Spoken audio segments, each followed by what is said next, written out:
Hello दोस्तों, नमस्कार। मैं राजेंद्र प्रसाद साहू आपका अपने इस चैनल में स्वागत करता हूं। टोटकों की श्रृंखला में आज मैं बताऊंगा आपको मिथुन लग्न है। मिथुन लग्न के लिए सुखी जीवन हेतु उपयोगी टोटके क्या क्या हैं। तो चलिए, जो मिथुन लग्न वाले व्यक्ति हैं, यदि उसको जानने की उत्सुकता है तो मेरी इस वीडियो को शुरू से आखिरी तक देखते रहें, समझें, जानें, अमल में करें और अपने जीवन में एक समृद्धिदायक परिवर्तन पाता हुआ देखें। सामान्यतः मिथुन राशि के व्यक्ति बुद्धिजीवी एवं दूरदर्शी होते हैं। वे शिक्षा एवं साहित्य के क्षेत्र में विशेष सफलता प्राप्त करते हैं।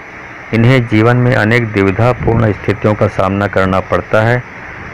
तो मिथुन राशि वाले जातकों के लिए उपयोगी टोटके इस प्रकार हैं। पहला है, यदि मिथुन लग्न वाले जातकों को जीवन में परेशानियों एवं निराशापूर्ण स्थितियों का सामना करना पड़ रहा हो तो उनको शुक्ल पक्ष के बुधवार को पन्ना रत्न धारण करना चाहिए। ऐसे व्यक्ति को सदैव अपने पास हरे रंग का रुमाल अपने पास रखना चाहिए। दूसरा टोटका है, मिथुन लग्न के व्यक्ति को यदि पैतृक संपत्ति, धन एवं कुटुंब से अनावश्यक परेशानियों का सामना करना पड़ रहा हो तो अपने घर के पूजा कक्ष में चांदी के एक पात्र में 7 सफ़ेद अकीक स्थापित करके उसको गंगा जल में डुबोकर रखना चाहिए।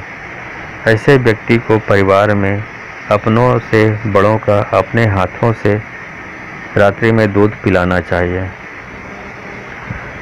तीसरा टोटका है, यदि मिथुन लग्न के व्यक्ति का बंधु बांधवों से संबंध मधुर नहीं हो अथवा मन में निराशा का भाव उत्पन्न हो रहा हो तो तांबे का कड़ा दाएं हाथ में रविवार के दिन धारण करना चाहिए। चौथा टोटका है, मिथुन लग्न वाले व्यक्ति को यदि पारिवारिक जीवन में कटुता का अनुभव हो रहा हो, घर परिवार की शांति भंग हो रही हो तो ऐसे व्यक्ति को बुध गायत्री का नियमित जप करना चाहिए। प्रत्येक माह की शुक्ल पक्ष की चतुर्थी को कम से कम एक कन्या को भोजन कराकर दक्षिणा आदि देनी चाहिए तथा नवरात्रों में दुर्गा सप्तशती का पाठ करने से पारिवारिक सुख समृद्धि प्राप्त होती है।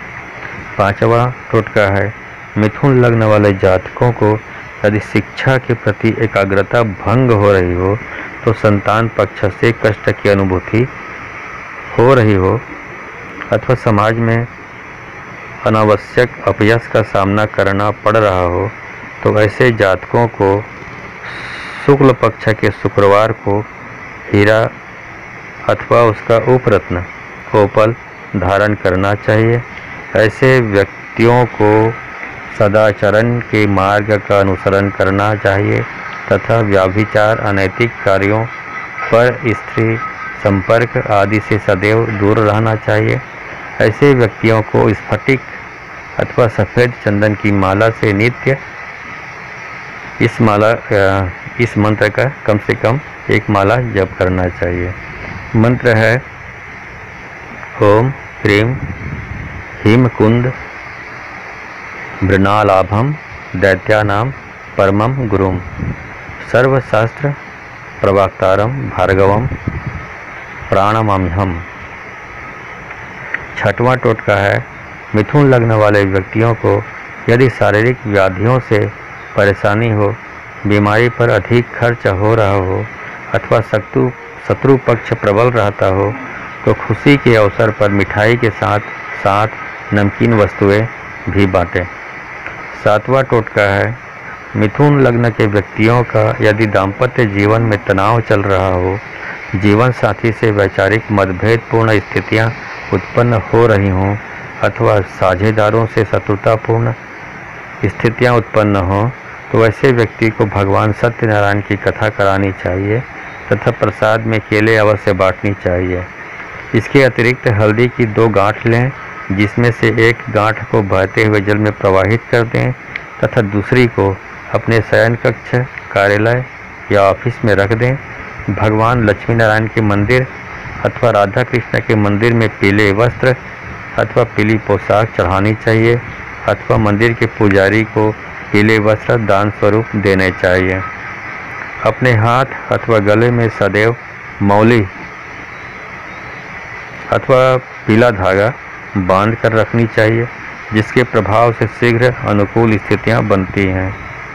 8वां टोटका है, मिथुन लग्न के व्यक्तियों को यदि अदृश्य बाधाओं का सामना करना पड़ रहा हो अथवा मन में भय की स्थितियां विद्यमान हों और सदैव अपने आप को भयभीत महसूस करते हों, तो ऐसे व्यक्तियों को कौवे को रोटी खिलानी चाहिए, चील को मांस के टुकड़े अथवा काली उड़द की दाल के पकोड़े खिलाएं। अपने पितरों को भवन के दक्षिण भाव में स्थापित करके भोजन से पूर्व उनको अवश्य भोग लगाना चाहिए। प्रत्येक अमावस्या को जल में दूध एवं शक्कर डालकर पीपल के वृक्ष पर अवश्य चढ़ाना चाहिए। 9वां टोटका है, मिथुन लग्न वाले जातकों को यदि भाग्योदय में अवरोध की स्थितियां उत्पन्न हो रही हों तो महत्वपूर्ण कार्यों में बार बार अवरोध उत्पन्न हो रहा हो तो ऐसे व्यक्तियों को काली गाय की सेवा करनी चाहिए। यदि संभव हो तो बछड़े सहित गाय का दान करना चाहिए।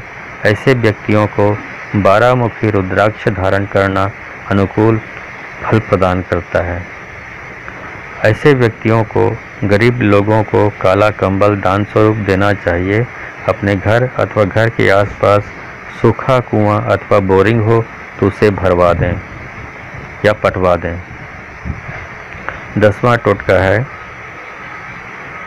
मिथुन लग्न वाले व्यक्तियों को यदि आजीविका में व्यवधान उत्पन्न हो, यदि आजीविका हो पर अधिकारी वर्ग से वैमनस्यपूर्ण स्थितियां उत्पन्न हो, अत्यधिक परिश्रम के उपरांत भी कार्यों में सफलता नहीं मिल रही हो अथवा पितृपक्ष से अनावश्यक विरोध का सामना करना पड़ रहा हो, तो ऐसे व्यक्तियों को अपने कक्ष में कमरे में केले का वृक्ष लगाना चाहिए तथा प्रत्येक गुरुवार को हल्दी अथवा केसर का तिलक लगाकर पूजा करनी चाहिए। भगवान विष्णु की आराधना करें। यदि संभव हो तो विष्णु सहस्त्रनाम का नित्य पाठ करें। ऐसे व्यक्तियों को पीला गोपी चंदन मंदिर में दान करना चाहिए। 11वां टोटका है, मिथुन लग्न के व्यक्तियों को यदि आर्थिक परेशानियों का सामना करना पड़ रहा हो, बार बार आर्थिक हानि हो रही हो और आय मार्ग बाधित हो रहा हो, तो ऐसे व्यक्ति मिट्टी के पात्र में शुद्ध शहद भर कर घर में रखें तथा उसका सेवन करते रहें। हनुमान जी के मंदिर में लाल चंदन की माला अर्पित करनी चाहिए। 12वां टोटका है, मिथुन लग्न के व्यक्तियों को यदि व्यर्थ की वाद विवाद, आकस्मिक धन हानि, दुर्घटना, यात्राओं में शारीरिक कष्ट एवं थकान आदि का अनुभव हो रहा हो, तो ऐसे व्यक्तियों को सायंकाल अपने घर के पूजा कक्ष अथवा मंदिर में घी का दीपक अवश्य जलाना चाहिए तथा पक्षियों को दाना चुगाना चाहिए। ये लाभप्रद रहता है। 13वां टोटका है, मिथुन लग्न के व्यक्तियों को यदि समाज में अपयश की स्थिति का सामना करना पड़ रहा हो तो जीवन में मान प्रतिष्ठा प्राप्त करने के लिए हरे रंग के वस्त्रों का प्रयोग करें तथा पानी में फिटकिरी डालकर स्नान करें। 14वां टोटका है, यदि आपके कार्य क्षेत्र में बार बार रुकावटें एवं परिवर्तन आ रहे हों तो ग्रहण के समय, ग्रहण मतलब चंद्र ग्रहण या सूर्य ग्रहण के समय अभावग्रस्त व्यक्तियों को खाद्य पदार्थों का दान करें। 15वां टोटका है, यदि आप धन समृद्धिपूर्ण जीवन के अभिलाषी हों तो बहते जल में कच्चा दूध सोमवार के दिन प्रवाहित करें तथा जिस पात्र में आप दूध भर कर ले गए हों उसमें वह बहता हुआ जल भरकर घर ले आएं एवं उससे पक्षियों को पीने के लिए रख दें। यह हुआ मिथुन राशि के लिए उपयोगी टोटके।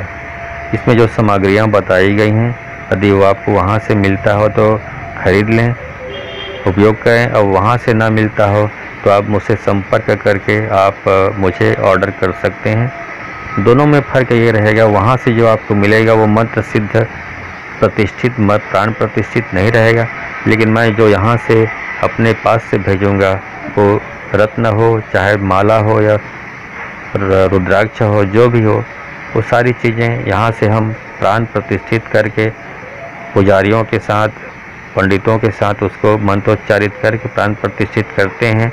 उसके बाद उसमें वो जीवित हो जाता है। तो आप इसको समझें और लाभ उठाएं।